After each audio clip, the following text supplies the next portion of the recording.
2 Timothy 3 says this, "But mark this, there will be terrible times in the last days.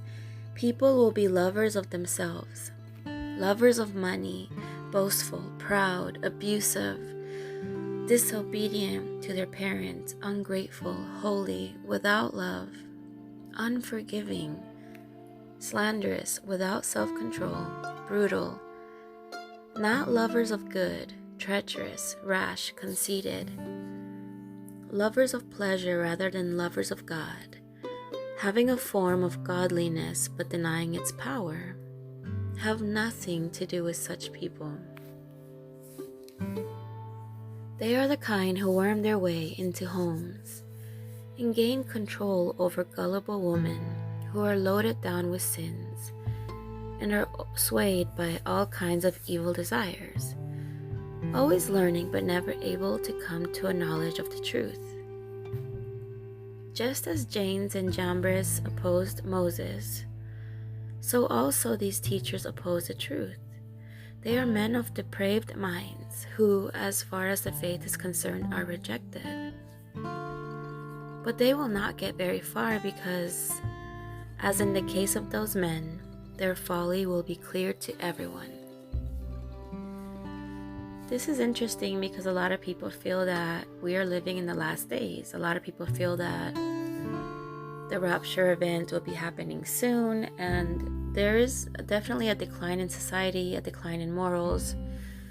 It's more of a Sodom and Gomorrah-esque time to be living in, where evil things are celebrated and things that we consider bad are considered good or fine or acceptable or normal, and things that are strange are being accepted as completely normal.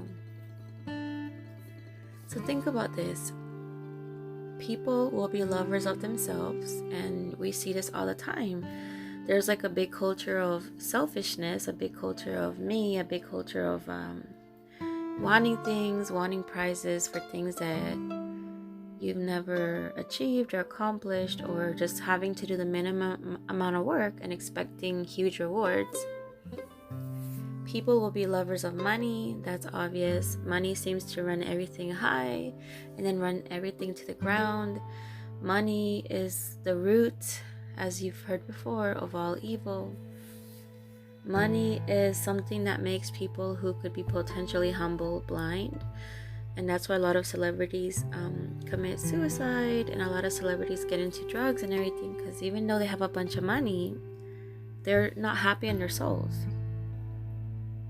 So money is a problem. Lovers of money, boastful, proud. There are a lot of people that are completely just the opposite of humble, and I know a lot of people like that. In Spanish, the word's called soberbia, and it's like a really proud sense of self where you don't need anyone, you don't have to learn anything more, no one can tell you what to do, things like that. And we see that a lot in today's society.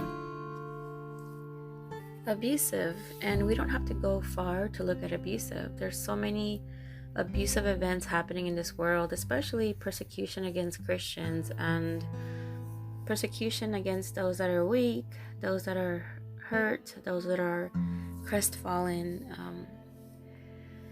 Disobedient to their parents is interesting because I've actually had kind of a fallout a bit with my daughter because she wants to be disobedient. She wants to embrace the ways of the world, and it's actually a really difficult thing for me because I have raised her as a Christian. I have always tried my best, and something that I feel like social media and stuff is encouraging is disobedience to parents. Also, this brings the next statement here in 2 Timothy, ungrateful. There's a very ungrateful kind of nature going on, not just with my daughter, but in society as a whole. There's a lot of people aren't saying thank you, a lot of people aren't saying please, and it sounds dumb, but it's really important because these should have been and were at some point like the minimum and common courtesy, which is barely existing. A lot of people aren't saying thank you, they're just expecting things, and because it's expected, they don't have to thank anybody. They don't have to be grateful.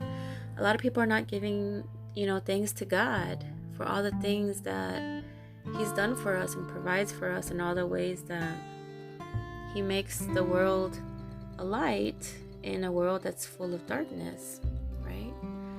Unholy. We see that every day.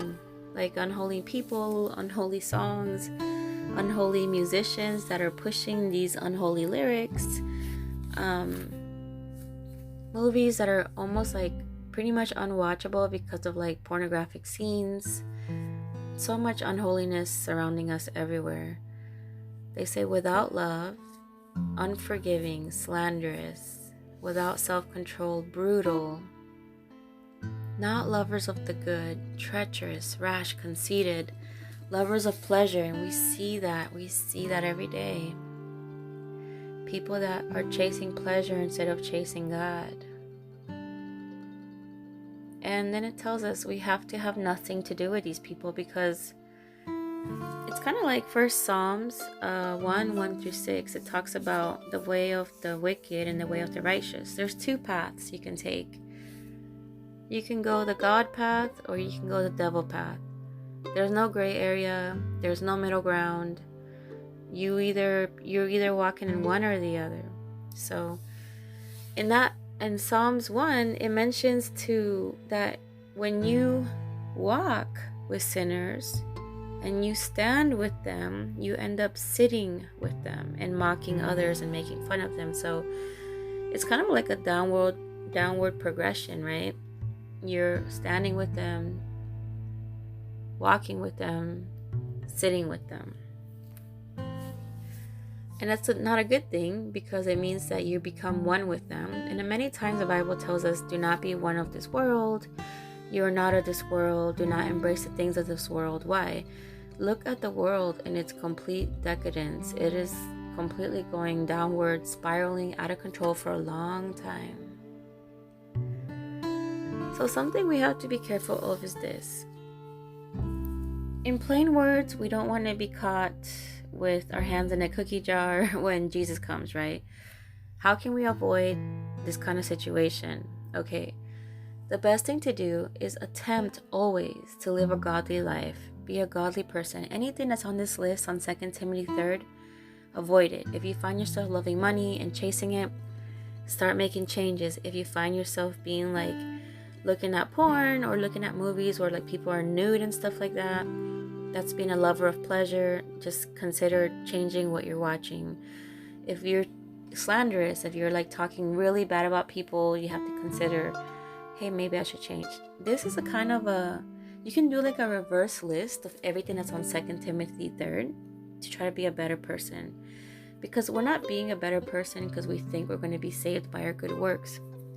We want to be a better person because God's light is reflecting from inward outward into the world and making a change and being a disciple. The good works don't save you. What the good works do is they help save others, and they help you live out the life that Jesus wanted for you. So it's kind of like augmenting the love of God and sharing it with the world, and that's what doing good works is. So are we in the last days? Maybe. In regards to how long the earth has been in existence and when Jesus died, and if you think about all these things, nobody knows when the world ends. I just know that we're a big ball floating in space, and somehow with all this space junk flying around, we're okay. We're safe in the hands of God because He loves us and He wrote the Bible for us. So if you haven't had a chance today, read the Bible, open it up, get a Bible plan. If you want to read 2 Timothy 3, you should. Something I did want to mention was on 2 Timothy 3, the line 8, it says, just as Jannes and Jambres, and I'm probably saying that wrong, opposed Moses, so also these teachers oppose the truth. And you're probably wondering, well, who's Jannes and Jambres or Jambres? They were actually the magicians or the sorcerers that were trying to put Moses down in the book of Exodus. So I don't know if you remember, but remember when Moses had to go talk to Pharaoh, and he was cool with Pharaoh, but unfortunately Pharaoh didn't want to listen to Moses as God or Moses, so he had these sorcerers or magicians who can actually do tricks to mimic what God was trying to do. Like they were trying to turn the water red or create like a plague or something like that. So these sorcerers or magicians, they were trying to pretty much like outshine God. They were trying to act like they can do what God does. And what's interesting is this. A lot of people don't believe in black magic. A lot of people don't believe in like the dark magic.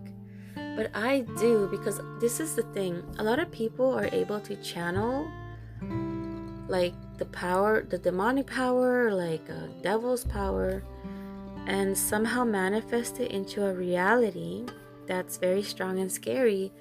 And this happens in a lot of ways. It could happen through actual magicians that seem to have satanic like bonds, or with musicians or certain teachers. But that's why it says that some teachers that oppose the truth like exist.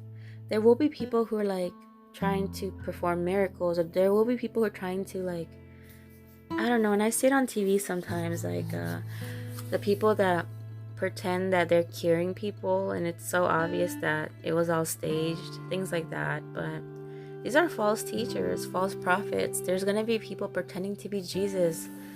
There's going to be people who are going to try to deceive you, and that's actually in the book of Revelations too. So, but let's just tell ourselves this: as long as we listen to the Holy Spirit, all of this nonsense is going to be obvious to us. But if we're walking with sinners, we're going to become sinners. So we have to be really careful about that. We don't want to be men and women of depraved minds. We don't want to reject our faith or the truth. It says so right here. These people will not get very far, because in the case of those men, their folly will be clear to everybody. Do you have the Holy Spirit? Yes. Should these follies and negative things be obvious to you? Yes. If you're listening to the Holy Spirit, reading the Bible, praying, these things will be discerned to you. These things will be obvious to you. These things will become so obvious to you, and you're going to be a better person because you don't want to walk with these scoffers, these sinners. So I hope I gave you some food for thought, and thank you for listening. And make sure to share, the podcast with your friends. And I'm on Spotify and Apple Podcasts and all this stuff. So if you want to, you can check out my link on Instagram. My Instagram's at Reformed Eve, REFORMED EVE. Have a beautiful and blessed day, and may God bless you always.